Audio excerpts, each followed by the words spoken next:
இது 4 வருஷமா சொல்லிட்டு தான் இருக்கிறாங்க. இன்னைக்கு அவர் சொல்லிட்டு இருக்காங்க. 4 ஆண்டு காலம் தினம் உங்க பத்திரிகை தான் வருது, டிவியில் தானே சொல்லிட்டு இருக்கிறீங்க.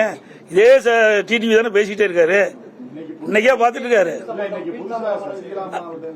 சசிகலாமா வரலையே, எனக்கு கேட்ட அளவுக்கு வரல. நீங்க 3 பேர் தான் வந்ததை சொல்றாங்க அப்படின்னு நீங்க தான் சொல்றீங்க. அது வெளியில வந்தது தானே உண்மை.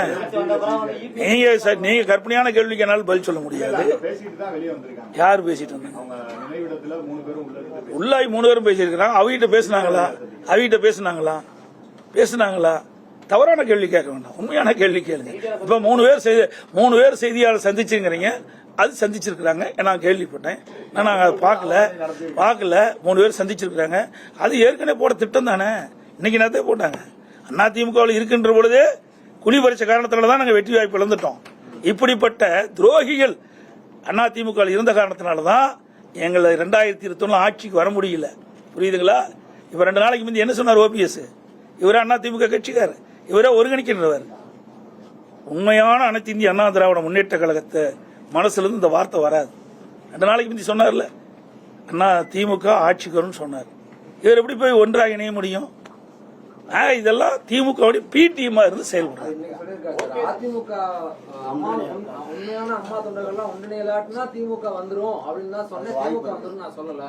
நீங்க தாங்க பத்திரிகையில போட்டீங்க. அப்புறம் உங்க பத்திரிகை செய்தி சார், அதெல்லாம் நீங்க மாத்தி பேசக்கூடாது. உங்க பத்திரிகை செய்தி நான் வச்சிருக்கிறேன், கையிலேயே எல்லாம் வச்சிருக்கிறேன். பத்திரிகை செய்தி, ஊடக செய்தி, அவர் என்ன பேசினான்னு எங்களுக்கு வந்திருக்கு. அதன் அடிப்படையில் தான் நான் அந்த கருத்தை சொல்றேன். அதெல்லாம் இன்னைக்கு தயக்கம்ல இல்லையா? இனிமேல் தானே இருக்கும். ஏற்கனவே நாங்க பதவியெல்லாம் பாருங்க.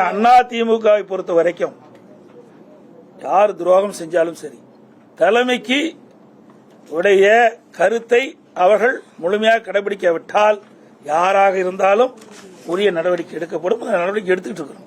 எடப்பாடி திமுக தான் எதிரி, அது மட்டும் இல்ல, எடப்பாடி திமுக தான் எதிரி எங்களுக்கு, அதிமுக எதிரி. அவர் எப்படி ஒன்றிணைகிறாங்க? இங்க இருக்க யார ஒன்றிணைவனா? யாரு ஒரே நிமிஷம் யார ஒன்றிணைவாங்க? அது சந்திக்கலாம். இப்ப நீ தான் காட்டிருக்கிற, நாங்க வேண்டாம் சொல்லுவோம்.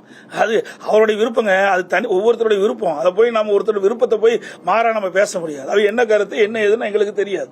சொல்ல புரியுதா? அனைத்து இந்திய அண்ணா திராவிட முன்னேற்ற கழகத்தை புரியுங்க. எத்தனை எட்டப்பர்கள், எத்தனை துரோகிகள் வந்தாலும் வீழ்த்த முடியாது. இது எங்கள் பகுதியில் இருக்குது உண்மையான அனைத்து இந்திய அண்ணா திராவிட முன்னேற்ற கழகம். பொன்மனச்செம்மல் புரட்சித் தலைவர் எம்ஜிஆர் காலத்திலிருந்து இன்று வரை அணிபெறலாமல் இருக்கின்றவர்கள் இங்கே அமர்ந்திருக்கின்றார்கள். அது ஒன்னும் இல்ல, வீணா போனது. அதை பத்தி பேசி என்ன பிரயோஜனம்? வேஸ்ட், பேசுறதே வேஸ்ட். கால நேரம் தான் வீண்.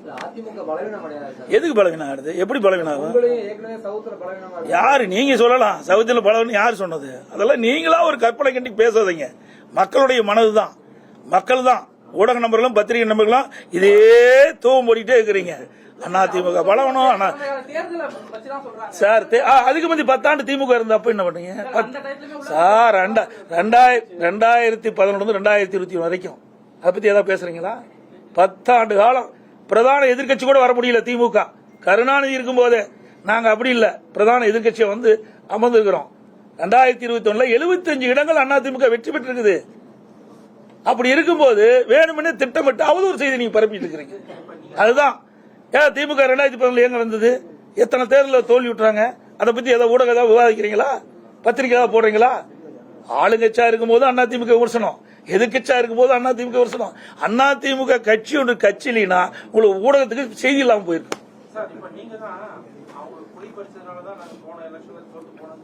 ஆமா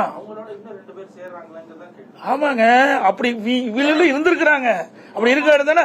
ஆமாங்க, அப்படி இருக்காடு தானே சொங்காட்டையெல்லாம் அப்படி இருக்காடு தானே நாங்க ஜெயிக்க முடியல. அந்தியூர்ல ஏன் ஜெயிக்க முடியல? அதெல்லாம் அதிமுக கோட்டைங்க. சேவலே ஜெயிச்சது. அதிமுக 2ஆக பிரிகின்ற பொழுது மாண்பு அம்மா தலைமையில் நாங்கள் சேவல் சின்னத்தில் போட்டிட்டோம். நான் அப்ப ஜெயிச்சேன். அப்போ அதிமுக சார்பா பெரியசாமி என்ற ஒரு எம்எல்ஏ வெற்றி பெற்றார். தனியா இருக்கும்போது அப்படிப்பட்டதுல 1020 ஓட்டுல தோத்தோம். ஆக இப்படிப்பட்ட உள்கொடுத்து வேலை செய்யற காரணத்தினாலதான் அதிமுக 2020 ஆட்சி பிடிக்க முடியாத ஒரு சூழ்நிலை ஏற்பட்டது. இன்றைக்கு எல்லாம் தெளிவுபடுத்தி விட்டாங்க. பயிர் செழித்து வர வேண்டும், அதில் இருக்கிற களைகளை எடுக்க வேண்டும். களையில் எடுக்கப்பட்டது. பயிர் செழித்து வளரும், நல்ல விளைச்சல் கொடுக்கும். அதிமுக அடுத்த ஆட்சி அமைக்கும். சார் நீ அதெல்லாம் ஏன் சார் கேட்கல சார்? அதெல்லாம் உட்கட்சி, அதெல்லாம் வரும். எந்த நேரத்தில் எப்படி வருமோ அது வரும். எந்த கேள்வியோ அதை கேள்வி இப்படி நீக்க முடியுமா, பண்ண முடியுமா, அதெல்லாம் டைரக்டா கொடுக்க முடியாது. ஒரு கட்சி எப்படி முறையா செயல்படுமோ அது முறையா செயல்படும்.